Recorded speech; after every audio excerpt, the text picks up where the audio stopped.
What's your IQ? You seem like a very, very intelligent man.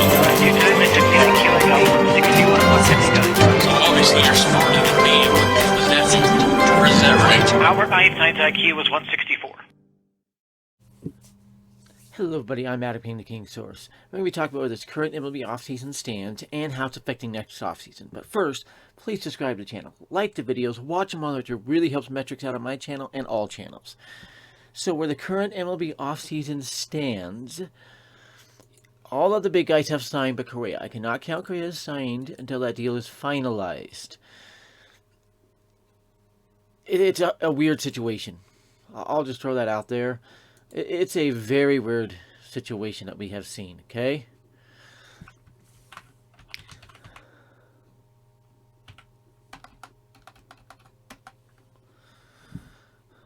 We have seen a couple of trades as well already, but not the blockbusters. We know about Dalton Varsho heading to the Blue Jays. I'm not really afraid of that one. He could be a 3,000 hitter, or he completely flopped there. He's a line drive hitter. They have high fences there. That will keep a lot of his drives in the park. Looking at the MLB transaction page, there have been a couple of the smaller ones. Connor Joe to the Pirates. Nick Garcia, of course, went to the Rockies in that one. Jacob Wallace, of course, Wyatt Mills, another small one. Yanni Hernandez to the Dodgers for cash considerations. Another one. So we haven't really seen the blockbuster trade. Owen Miller from Cleveland for cash. It's another one. J.P. Firestone went to the Dodgers from Tampa Bay for Jeff Belge. Interesting one there.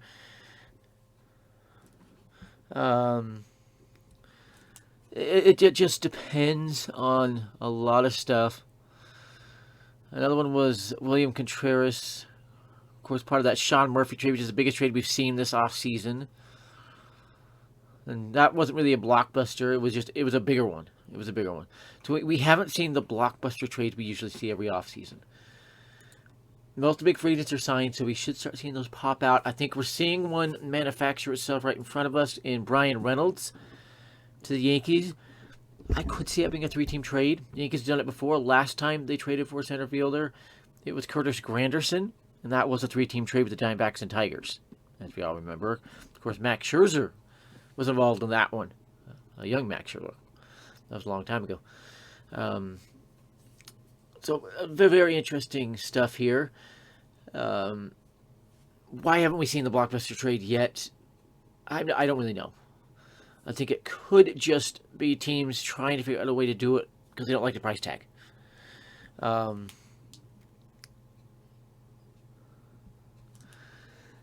Should be quite interesting. Now, one of these that could be developing right in front of our eyes is Rafael Devers. The Red Sox, about a week ago, started the process of trading him. Now, what that means is they're gauging interest and what teams would offer for him. It doesn't mean they're actually accepting offers or actually working completely to trade him yet. This affects next offseason big time. So if the Dodgers get him, they will extend him. Okay? For Yankees fans, yes, the Yankees checked in on him. No, there's no chance that happens. I'll just be honest with you. They would have to be a third team in the trade that the Red Sox did not know was a third team. A mystery third team. Okay? That's the only way the Yankees would get Devers.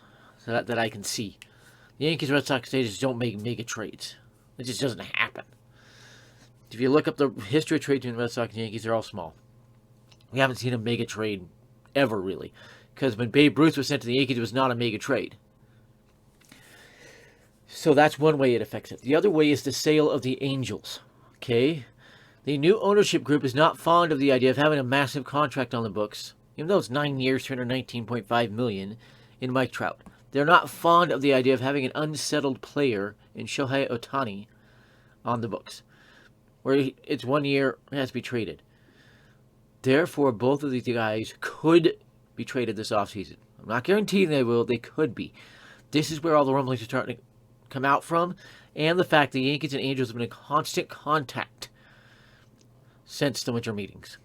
Now, we don't 100% know what that is, but it's an educated guess Just say Trout and Ohtani would be the targets there, okay?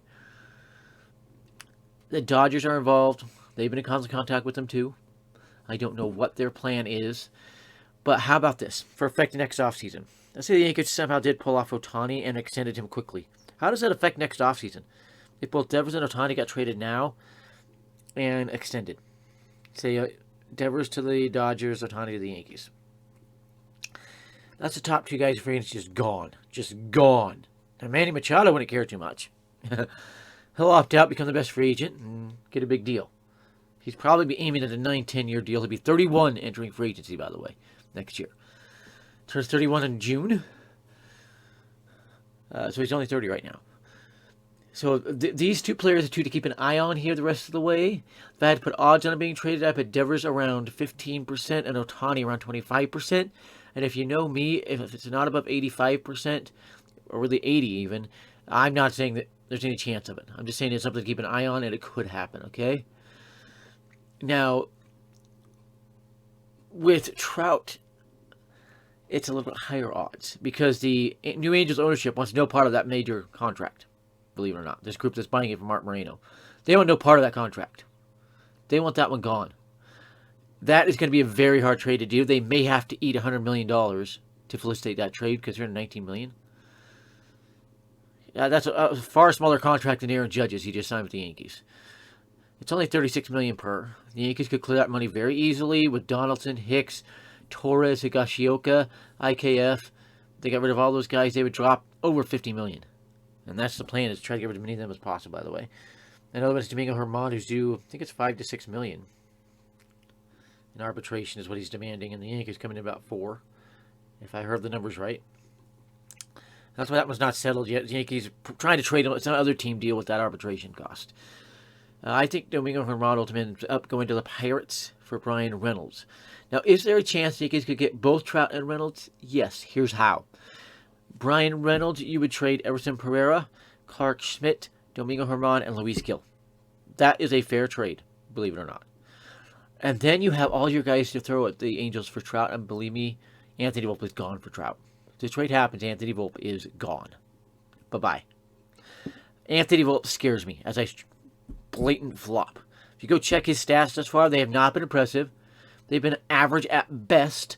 They're not top prospect worthy. So if I'm the Yankees, I trade him. I think he's a flop. Now, that's just the read I have on him right now. And I'd give Peraza a shortstop for this season, just to see what he can do for the 2023 season. And then, after Volpe, of course, you have to find pieces Angels will want. If you are trading for a Mike Trout, you've got to send somebody back with a value contract. So I would guess Giancarlo Stanton. That is what I was told by my source. Would be going back with him. So you have Volpe and Stanton. You've got the makings of a great package right there. It's a 5-year, $22 million. I'm not exactly sure what that's at. 5-year, about $150 million contract left on Stanton, by the way. The 6-year option, other $22 million. That's just what the Yankees are paying him. That is not a crazy contract, guys. That's a ridiculously nice contract for a guy that can hit 30 homers a year. It's an awesome contract left. The Yankees do have two guys on $300 million contracts already in Cole and Judge. And how about another point I want to make right now? The AAVs on a lot of these big contracts are coming in a lot lower than expected. They were saying Judge would be the first $50 million per player. He got 40, and it was barely $40 million per. No other team was offering over $35 million per, by the way, to Judge. No other team. So he was lucky to get his $40 million per at 9 years.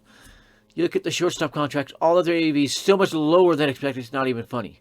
So if we're looking ahead to next offseason, at Devers, at Ohtani, at Machado, what can they get? I think Machado sells for a 10-year deal somewhere around $250 million, if we're being honest. Just to get those extra $3 million or 3 years on the contract that he doesn't have right now. Keep that in mind.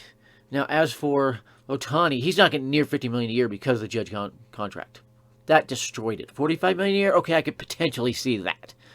A 10-year, $450 million contract. But the word going around right now is no team's going more than 10 years on Ohtani. And I could see him struggling even to get $40 million a year.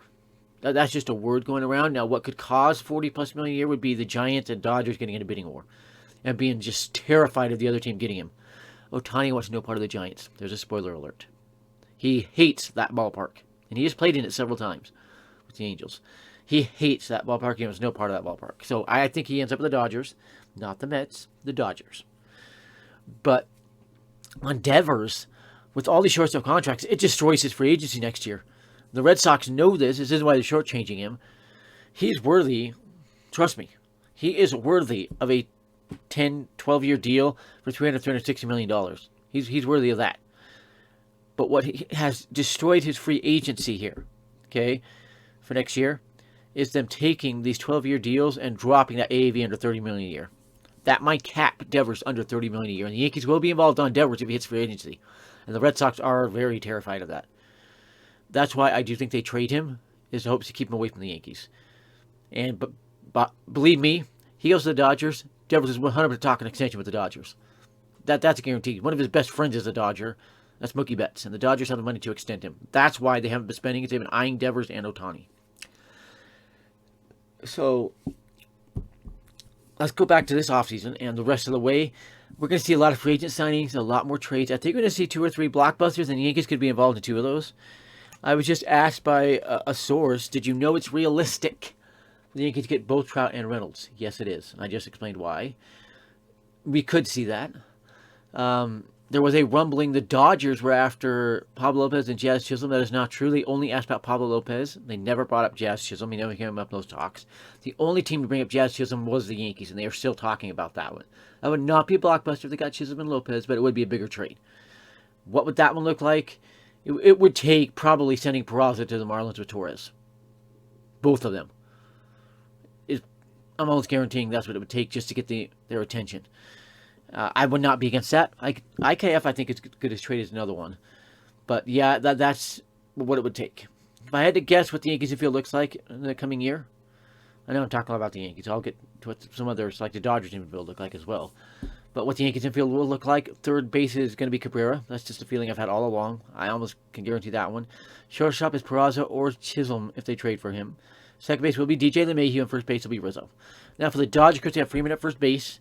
Second base, I think it's Gavin Lux right now. He might move to shortstop, but that's a little up in flux who's playing shortstop there. And third base is way up in the air. That's why I'm eyeing Devers for them. I think they'll go after him, especially with Justin Turner with the Red Sox. He's got to play third base now. So that kind of sets the table for that Devers trade. So the rest of the way, just look for these depth signings of all these free agents that are out there. And one free agent that's surprising is still out there is Nathan Eovaldi.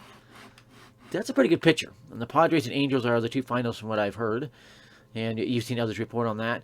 The Yankees are poking around. The Cubs are poking around. So there's a few other teams. But I think he ends up in California, one of those teams. And if I had to guess, I think it'd be the Angels to replace Ohtani if they trade him. Or as another depth piece in that rotation as they try to compete. Keep an eye on the Angels. Keep a close eye on Reynolds to the Yankees. Again, told it's done. I was last told that Christmas Eve. I've heard nothing this morning on that yet. No updates. I will go check and we'll see. Hopefully I get some information today. Hopefully it's not dead silent. Again, it has been the last couple of days. A little boring. But keep an eye on these things. Ohtani, Devers, Trout, and how they affect next offseason. Okay? If the Yankees trade for both Reynolds and Trout, they will still be in on Devers next offseason because third base is going to be wide open. And they can drop a lot of money. Will drop a lot of money, both IKF and Donaldson hitting free agency, and especially with Hicks expected to be traded. He is expected to be traded, and there's a lot of interest there. The Pirates are interested in him in the Reynolds package. So they got Pereira and Hicks as 2 good outfielders. One that could be great. Everson Pereira's Yankees number 5 prospect. That's a top 5 prospect. If the Yankees even include him, that's got the Pirates' attention, believe me. What other teams can make big trades? We already talked about the Marlins and what their big trade would be with a pitcher to get more depth. I don't really see a lot of teams involved in big trades. Not a lot of teams really need it. I'm thinking about in January, starting on January 2nd, and doing a video every day on a team, what their roster looks like, what they need to work on to fix it. And just do one a day throughout the month of January. I think that would be a fun thing. And I would have the AL East last on that on purpose. I would start with the AL West, or NL West, and just work through the NL, then work through the AL. That's the way I would do that. So that's what I'm thinking about there. I hope this clarifies a lot of stuff for you about this offseason and how it affects next offseason. How these trades that are possible, very possible, could affect it, okay? Now, Felix MLB News is also talking about the Trout stuff. John Boy Media talked about it. A couple of their guys were tweeting about it, and they had a segment on it, one of their videos, which they said they don't think it's likely, but they will not rule it out, is how they put it. With Felix, he's flat out guaranteeing it's coming, and that big reporters are going to start talking about it sooner than later. From what I have heard, that would not surprise me. But if Trout is traded, it is due to a demand he made during the winter meetings to the Angels to send him to the Yankees. It's the Ichiro Suzuki situation all over again. Remember, Ichiro did that, and he was traded within an hour. This one's a lot more complicated because it's a lot different contract. A lot of money to be moving. So keep that in mind. No, Trout would not be going to any other team after this trade demand. It's not possible because he has a full no-trade clause. He will control his destination. That's what makes this trade so complicated. Brian Reynolds does not have a no-trade clause, so that makes that a little easier. Neither do Chisholm or Lopez. I do not see the Marlins actually making a trade in the end. I think it was all a bluff because I think we would have seen a lot more movement already. The Rangers got an outfielder, brought him back from Japan, so I don't really see them going strong after an outfielder. I think the Diamondbacks are done trading. I think that's where that stands. Could Manny Machado get traded? No. And neither Fernando Tatis. That's dead in the water. It had no legs from the beginning, guys. No legs in the beginning there. Keep that in mind. So this has been a look at the offseason, where it stands, and how it'll affect next offseason. Hope you had fun with this video. Remember to subscribe, like the videos, watch them all the way through. I've been the King Source. Have a great day, everybody.